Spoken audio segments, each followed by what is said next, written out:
The preview for the weekend racing, Saturday meeting. It's not too bad. There's a couple of interesting races. There's the jackpot on the TT on 3 Kiwi races, so we'll have a look at that.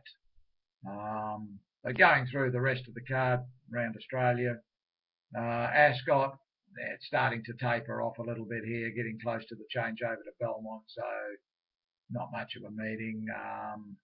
Maybe the last race, Willie Pike's riding one called General May. Now, his last run was quite good. Interesting that he's jumped onto this. He rode it 3 or 4 runs ago when it just got beat, so I think maybe him getting back on it could be a plus. So it was a good run last start, so let's go Ascot race 8, number 6, General May. Don't like Eagle Farm. It's just the start of their carnival, so we just wait a little bit, give them a couple of meetings, and then we'll have a closer look. We go to Morphettville. This is one of their bigger days. The sprint's a decent race. Driefontein, Shamel Wind. Villa Verde rode it upside down last start, and the heavy track was no good to it at all. So maybe on an each way basis, Morphettville race 7, number 11, Villa Verde. The Randwick meeting at the end of the carnival, as you can see, it's tapered right off. Randwick race 6, I've backed Hannah's goal. Now, anybody that saw the run in the Doncaster is going to be scratching their head what he was doing. He was 6 lengths off them coming to the turn, and he finished up right down the middle of the track. Still got beaten a fair way, but given that it was ridden by an apprentice that day, Japanese apprentice, so I think a massive improvement. Nash jumping on this. I think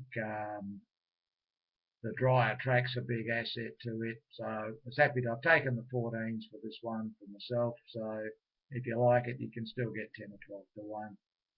The tempo of the race is the only concern. If it gets out of its ground like it did its first 2 Aussie starts, then we may be in a bit of trouble. They've taken Snitzerland out, which would have guaranteed speed, so we take a bit of a chance there. But anyway, Randwick race 6, number 7, Hannah's Gold.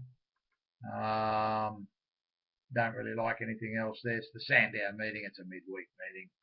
Not really keen on anything there at all. We go to the New Zealand meeting. Trentham on a heavy track.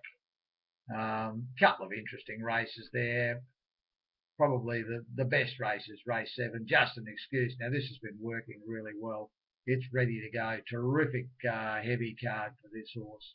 So perhaps Trentham race 7, number 1, Just an Excuse. The Te Rapa meeting is where the jackpot is on races 5, 7 and 8.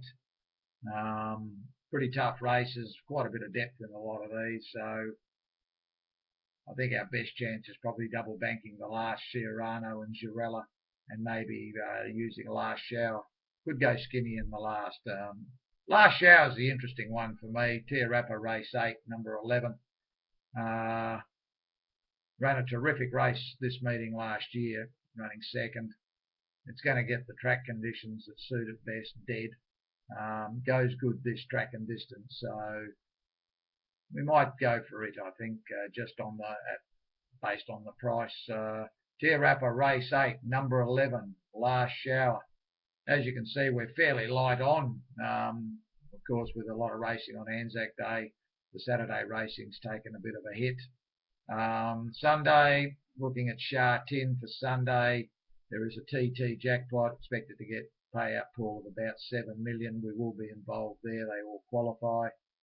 Other than that, the rest of the card looks a bit ordinary, so maybe the quartet in the last, and we'll look at race 5 obviously as well. Good luck if you play on the weekend. Hope you've all had a safe Anzac Day, and we'll be lining up Sha Tin on Sunday, and then we go midweek racing in Hong Kong. The changeover's coming now with some horses coming back for the last third of the season, so it's always an interesting time. Very shortly they're going to be switching from Happy Valley to midweek racing at Sha Tin on the dirt. We're sort of waiting for that. We've got a pretty good, much better record when they give us the chance to play midweek dirt. So I'm quite happy to be partaking there. Thanks for tuning in, and good luck tomorrow.